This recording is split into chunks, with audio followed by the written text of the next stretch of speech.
Welcome everyone to this special episode of the Coffeebar podcast. And today it is about the reflection of the episodes that we've done so far, thinking about what we learned and also just talking to Dennis for me, which is always a pleasure. Dennis, I'm excited. Same, man. Took us some time to finally record ourselves without the guest to reflect on what we learned, but I think it's a must, right? We have to do it. And as you said, I always enjoy talking to you. Actually, yes. It took us some time. We want to do it after 4 episodes. Now we are, I think, let me count. 6. We're 6 episodes in. I think it's not too bad. We're still on the timeline. So, yeah, you set targets to ignore them, Good. Just let me ask the first question, maybe to break the ice a little bit. Not that we need an icebreaker between you and I, but for the audience. So, which episode did you enjoy most? Like, which guest? Which topic? That's a really tough question. Like some guests might listen to this. Well, it's not against the others, no. It's more like the one you maybe where did you learn the most? Let's put it that way. I'm going to answer the fun question, and it's actually a funny answer behind the scenes. I remember this was actually the first podcast that we recorded virtually. It was the one with Celine. And at the time, I was in Cape Town. And, it was like, I think like the last day in Cape Town, I think second last day. And we hadn't done a wine tour. It's true. We hadn't done a wine tour, and it's something you have to do, right? Like not Cape Town, but like the towns close by. They're very famous for their wine. So I told Dennis, like I know we'll be recording this podcast in the evening, but I'm gonna be drinking wine all day. I have to. It's my last chance. This is a famous region, so we did it, and I went with a friend. He's also from Switzerland, Rolly. Amazing guy. Yeah, I could tell. Your performance was amazing, though, huh? Yeah. Great performance. I think that, I should try that every time now.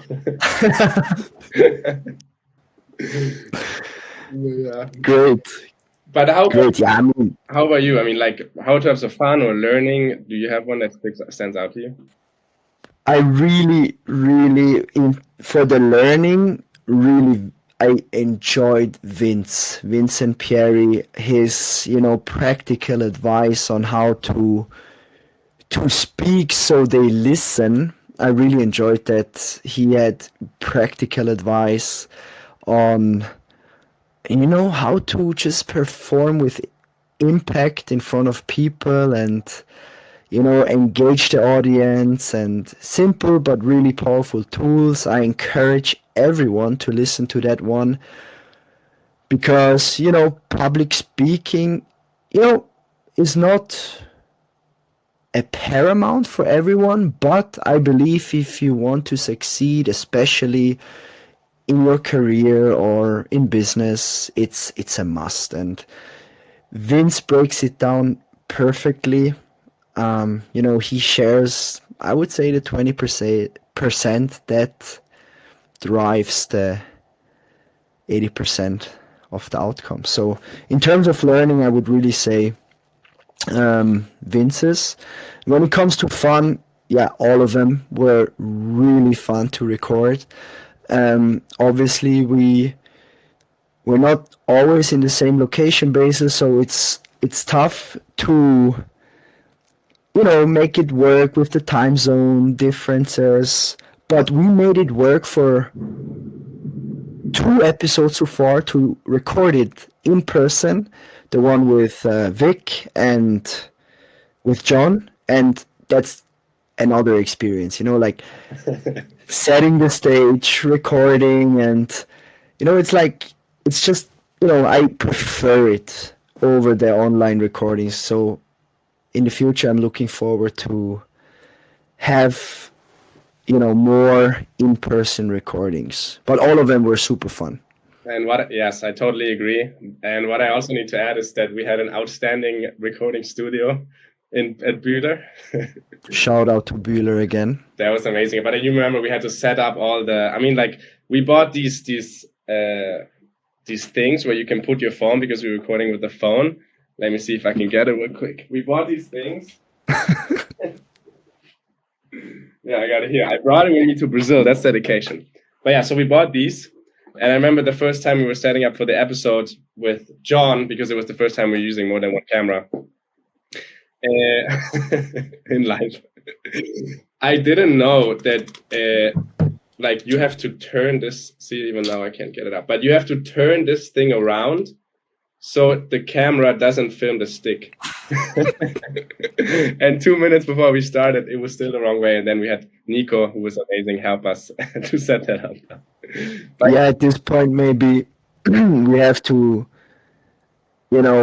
mention the people that supported us on the way so far, because without them, we would have struggled even more.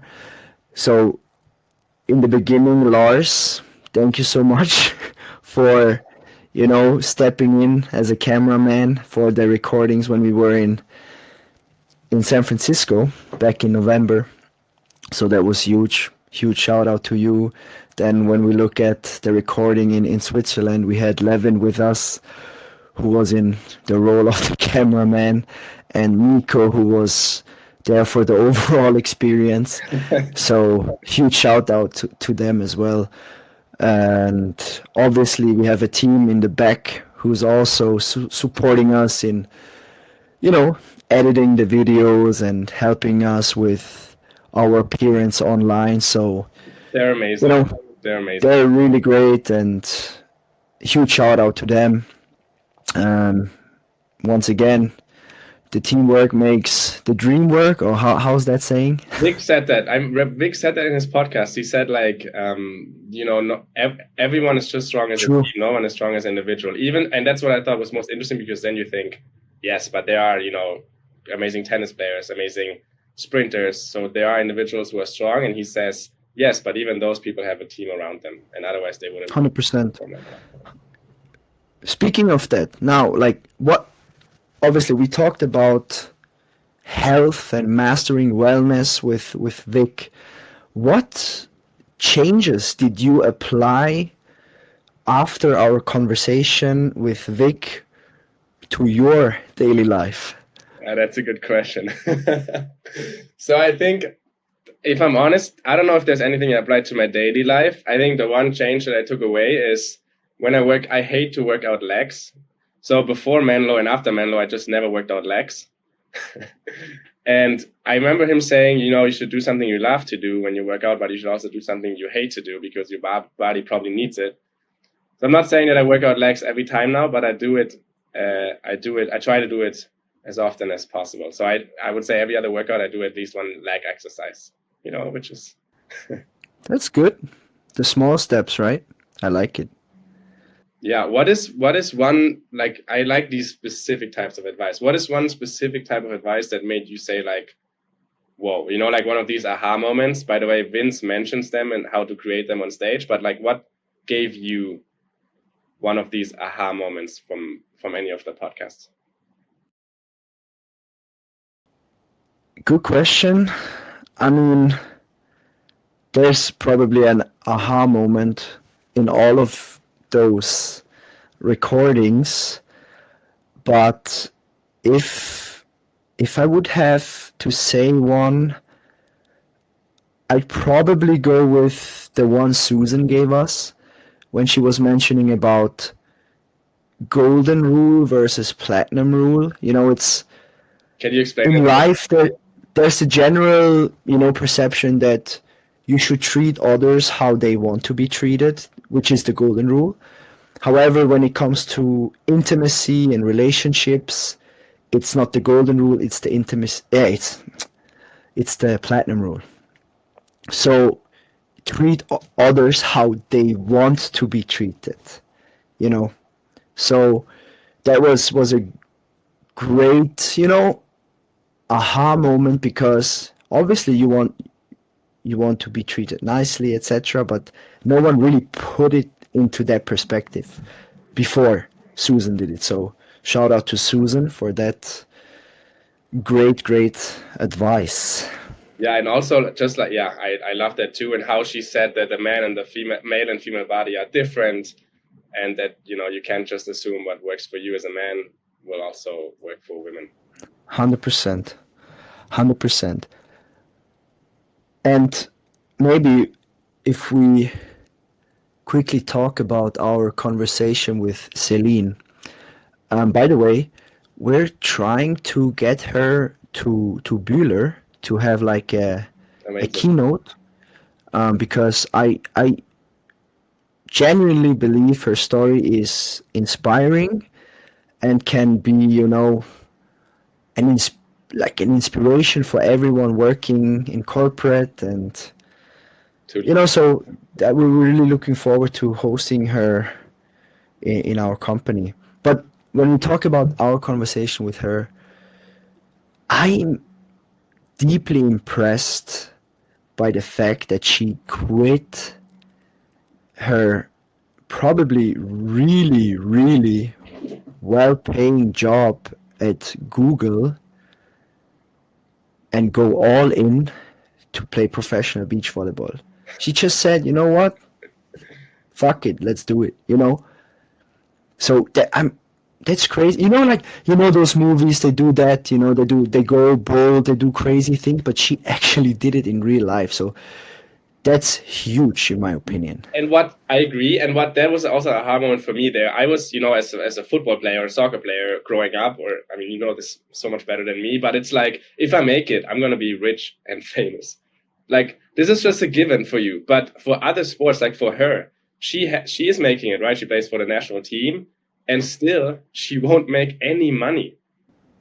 It's crazy. Like for you, or like if you play football, for example, you take the risk, and if it works out, yes, you'll make money. Like you don't even. You're set for life. If you make it, like you're set for life. And even if you're not in the first league in the big countries, you still make some money, at least like a decent amount where you can maybe live off. You can't save any, but you make some. But for her, as a female beach volleyball player, she already knows when she quits her job that even if she will be very successful, it'll be very challenging to make money. That's an additional layer. Yeah, that makes it even more impressive, to be honest. Yeah, I agree. I didn't even think of that when I was mentioning that.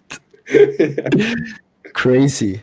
Yeah, you're right. So yeah, shout out to Celine as well. Great story of hers. She saw the world. She worked in many different places. I think Singapore, Europe, the States. And yeah, she climbed that corporate ladder to eventually say, you know what, I'm out. And it feels like from our conversation, it feels like she is happy. She seems super happy, and she does what she loves, so that's already a win for her, and should be an inspiration for many other people as well. When we look at John's podcast, the one we recorded in Switzerland, I think that was early January, right? Yes. First of all, the studio was insane. We already mentioned that, but it's worth mentioning again. I really for setting up the Coffeebar background. I think that was epic. Yeah, that was the cherry on top, right? Yeah, I mean, John also, like, inspiring leader. I'm fortunate enough to, I think I mentioned this during the podcast, but I'm fortunate enough to having him around me.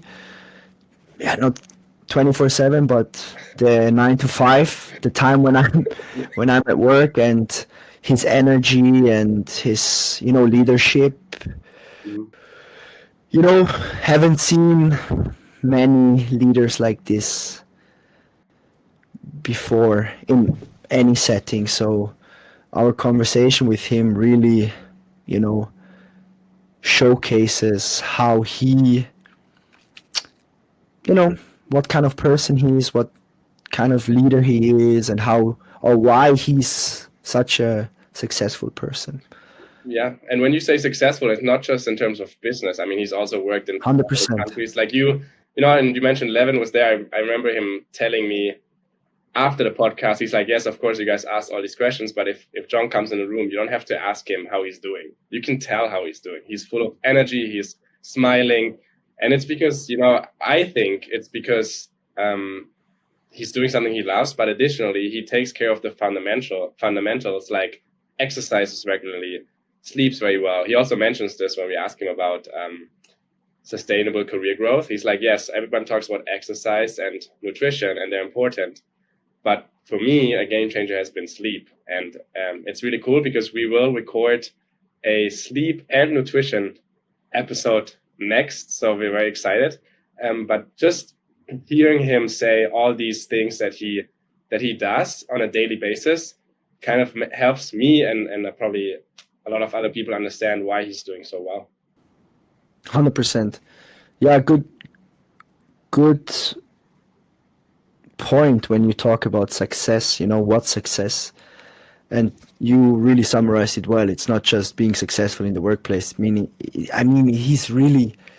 he seems fulfilled. He has a great work-life balance. He talks about it, how he does it, and really, really that's what I mean with success, is that holistic thing, not in terms of, what kind of position he has or, the money he makes, whatever. It's that everything he embodies, that's a success for me. And speaking of success brings me maybe back to Celine again. She talks about defining success and goal setting, etc. And I love how she sets her goals. She always tries to set goals that are not outcome bound. So she really wants to implement process goals where she's in full control. So she, even though the outcome is not met, she can achieve a goal. And I think this is really a powerful tool to keep moving forward, Yeah. So I really love that too. And I think it's something she said sports taught her. I think at least 1 out of 3 goals should be process focused or something like that. I think that's yeah. Definitely. And it also, like, talking about success in general also brings me back to our concept, which is, we dive into all the different life areas. And also, if anyone listening to this has any other ideas of people we should talk to, let us know. We know that there's more life areas to come up next, and that we haven't been able to do all of them, but we will. And this is how we define success, right? This is also how we have this podcast. I know that something we talk about is that the things that we talk to our experts about, like, for example, the sleep one coming up or nutrition, we think should be taught in school, but unfortunately they're not. So that's why we think it's important to bring more awareness to topics like this. 100%. Great loop back to our concept. Shout out to Levin for the concept of loop back, right? Yeah, which is another one. We should try to interview the author, Charles Duhigg, I think, of the book. It's called Super Communicator, which is an amazing book. I'm listening to it right now because Levin recommended it. And it's, it just talks about you as a communicator, how to communicate well, not only in professional settings, but also in personal settings. And definitely can recommend. 100%. What about our most recent episode, the one with Ale? That one, I was speechless during the recording when I was listening to his story and what happened to him. That was just wow. How do you feel about that one? Yeah, to me also what a crazy episode. I mean, we did a research before, we knew some of it, but then when first of all, shout out to him for being so vulnerable and talking about it and opening up to inspire others maybe who going through something similar. But yeah, like you said, then hearing him say it, it's just like, wow. And you have this is, I think, one of the moments where we always have these questions prepared, but a lot of times we can go with the flow, but then this is like when you're like in shock and you don't know what to say. I had to go back to the questions. 100%. Because this guy went through hell, came back, went through hell again, back and forth. And it was just, or it is such an inspiring story for everyone, no matter where you are in life. It puts your problems, your situation into perspective. Because what Ale went through to where he is now is such an inspiration. And yeah, I'm really glad we were able to interview him. Um, and having him being that vulnerable and open, really really great episode. And I love the phrase he mentioned. I think Tony Robbins also mentions that couple of times, but it's life is not happening to you, it's happening for you. And it's that whole topic of, becoming like, or going into that victim role and blaming others instead of, you know, having that mindset shift. So yeah, that's why his topic is also about growth mindset, right? He really does embody that growth mindset. Yeah, and it's also, I think in this episode, we have a lot of, we always try to focus on actionable advice because we obviously both think that this is most helpful when it comes to podcasting or listening to podcasts. But I think in this episode, there's a lot of it. Like he gives very actionable advice. Like he talks about what you should do after you wake up in the morning. I mean, he says like, first you have to get into the right state before you start even working or thinking about anything else. And he talks about Stay away from the phone. yeah, like do have a morning routine. And then he says like, I work out because, and I love that too, when you work out, you're working things out. When you push yourself up, you're pushing, when you do a push-up, you push yourself up. So all these small things, I think he is really actionable, his advice. And I mean, you asked him about brand marketing, Dennis, and he gave like the 3 steps to get your first client if you want to make money online. And I really loved how specific he was. 100%. Yeah, great episode. Great episode. It's out, our most recent one, on all platforms. So while you're listening to this, make sure to hit the subscribe button. I usually hate those sentences when I listen to any form of video, but being in the other, or on the other side of the table, like we are right now, Basil, we need that call to action, right? Yes. And I want to talk to you about being on the other side of the table. You know, like so far we talked about if you have like the iceberg image, which maybe our editors can edit that in if we make a reel out of this.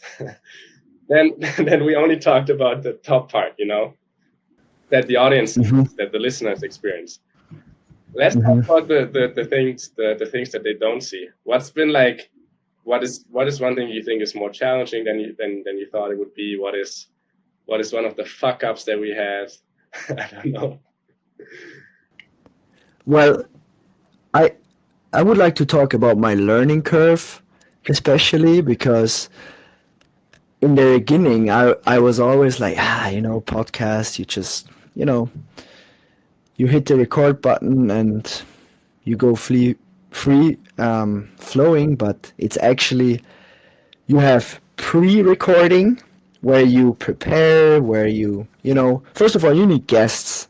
Yeah, Getting those, you reach out to them, and it's a lot of, you go for the long shot. And I think we were able to sorry? I was saying cold emails, baby. Exactly, but they worked out so far, and I'm really happy with our guests so far. But that's the pre-stage, reaching out and then finally having a date set.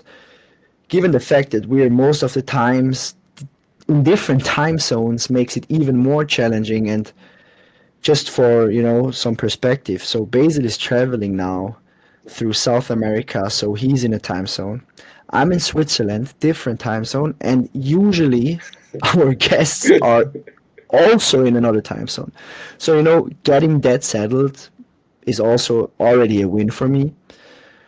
Then you have the whole, research, maybe reading the books, listening to their previous TED podcasts, Talks, TED Talks, and, just informing yourself about the guests. So that's something I enjoy, but it's still, effort. Then you have the recording itself, you're kind of nervous, especially in the beginning. You're new to it, but at some point throughout the recordings, I'm like, oh shit, we're doing a podcast because I'm enjoying it that much, and I'm taking a lot away. So that the recording part is the one I enjoy the most.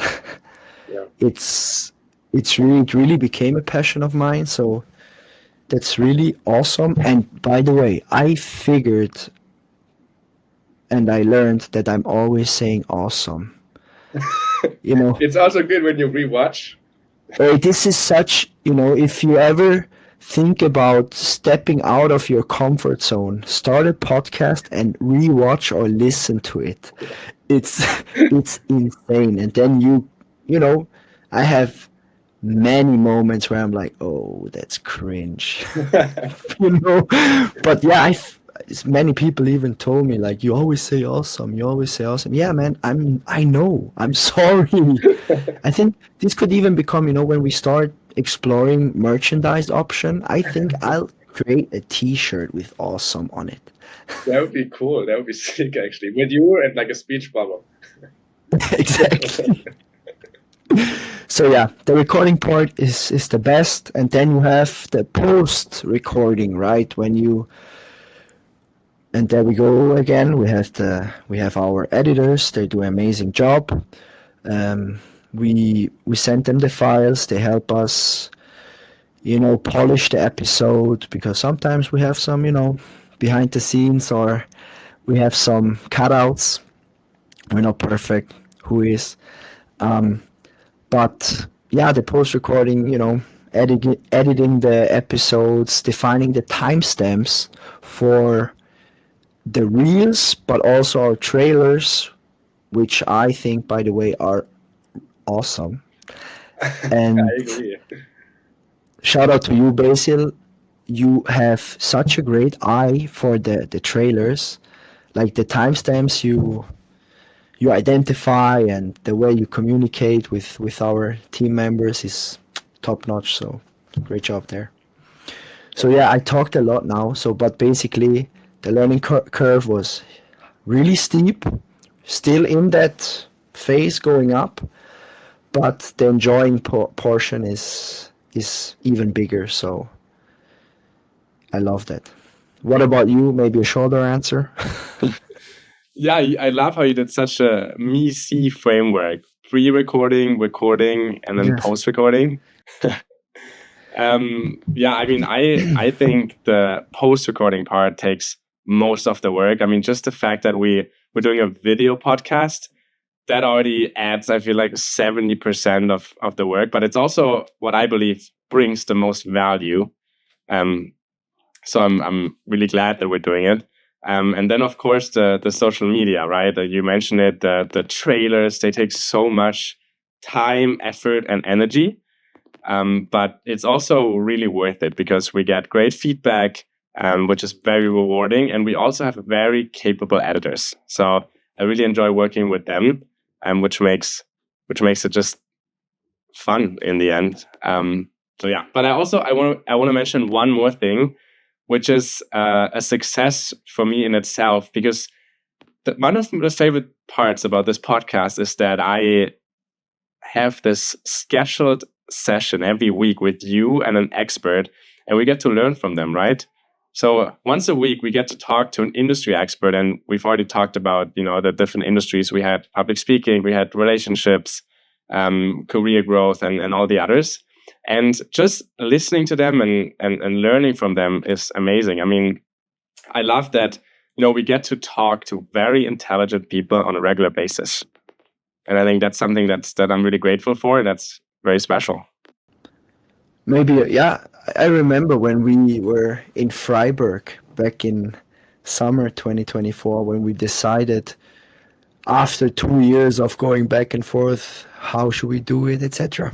We defined, okay, what's success for us, and we mentioned those learnings are insane, right? We always have 45 to 60 minute access to expert in their field, and they share their wisdom with us. And that's already a win, as you have mentioned. And I love that sharing with the world. So I hope we can, you know, eventually change lives. So that's also a huge motivation. Yes, and one thing that we also always do with our guests is an espresso round. And I There know we this go. is a very The special world episode, famous and one, we don't right? have a guest. But I believe that we should still do our world famous espresso round, as you tell the experts. And some of them laugh and some don't, but it's okay. Or you're really going for it? You're really going for it now? I'm going for it. Yes. Okay. You know, I've had a lot of requests from the audience actually, who said that they wouldn't hear us doing the espresso on each other. So I'm just following the audience and what they want to hear. All right. Really, really customer-centric thinking of yours. I love it. Yes, always. Yeah. So I don't know if you prepared, but we're doing it. And you know, I just want to say this as well. When we talk to our experts, you can never tell if they're prepared when we just ask them the questions in their field, because they're such experts. And we could just bring them in again and ask the same questions or different questions, and they would be able to answer them without preparing. Which to me, that's a flex in itself. But when it comes to the espresso round, you realize who read them or who didn't, right? Yes, exactly. So I don't know if you prepared. Have not, because I didn't think you were going for it. Okay. But you've asked the questions a lot of times. So here's the first one. True. What is your favorite book and why? Probably, look, when I wasn't a huge reader, when I was like younger, I'm still not a huge reader, but I read from time to time. So when I started reading, like maybe 10 years ago, like reading books in my free time, etc., it was The Alchemist by Paulo Coelho. It still is my favorite book, and sometimes when when I'm looking for some guidance, if that makes sense, I just read that book again, and it, helps me zoom out and, gives me some peace. But the more recent book I just read is When Breath Becomes Air by Paul Kalanithi. I don't know how to spell his last name, but it's an amazing book. He sadly passed away while writing the book, so his wife finished the book, and it really touched me, and highly recommend that book. Wow. Have we already tried to invite his wife to our podcast? I cannot find her online. Like, she's a doctor at Stanford. That's all I know, but I have not, gotten to her contact information. But I'd love to host her on our Coffeebar podcast. Yeah. What is one piece of advice to your 18-year-old self? Zoom out. It's not that deep, I had so many moments where I was like, I'm desperate, I don't know what to do, and eventually everything worked out, right? And it's just like whenever you feel whenever you are in such a situation again where you're like, shit, I don't know what to do, just zoom out, everything will be fine. Yeah, so I'm just thinking, if you if you take pictures on your phone, you're in the 1 setting, just go to the 0.5. Just zoom out. Sometimes you can, if you think about it as a metaphor, you can ask yourself, am I in the 2x right 100%. now? Am I in the 3x? Like really dialed in.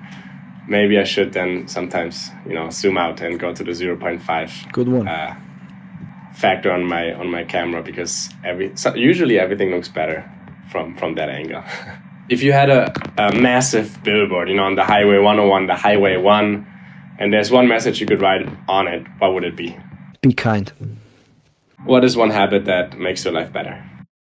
Just spending time with my girlfriend. Okay, I'm going to rephrase the last question. what is one dream guest for you? You know, like if we had him or her on the podcast, on our podcast, it would make you go, wow. There's a lot of people I would like to have on our Coffeebar podcast. But if I have to say one particular person, it would probably be Denzel Washington. First of all, he's an amazing speaker. I mean, I'm sure you saw many of his, I don't know, graduation speeches. Yeah, I mean, you sent them to me, all of them. Yeah, exactly. That's why I'm sure you watched them. I always. And he's just, you know, he seems like a really wise person, and I'd love to have him on Coffeebar Pod. Yeah, I mean, he's amazing. I think, was it him who said after the Will Smith and Chris Rock incident, who said the devil always comes for you when you least expect it? Possibly, yeah. I think so. So yeah, I mean, we'll definitely try to get him. Long shots, baby. But yeah, I mean, amazing answers. You were definitely prepared. You know me. Yeah, that's the big advantage when you get to ask these questions on a weekly basis. You think about them. So, with that, one more call to action. Make sure to follow us on social media. We're on Instagram, TikTok. I think that's the main platforms we're on. We're on Spotify, we're on YouTube, where you can listen to the full episode. So make sure you hit that subscribe button or follow button, because we want to help you with the 20% of the knowledge that drives 80% of the outcomes in the most important life areas. And yeah, you'll miss out if you don't. Good. With that, our first recap episode comes to an end. Thanks so much for tuning in, and stay tuned for amazing episodes coming up in the near future. Thank you so much, and bye-bye.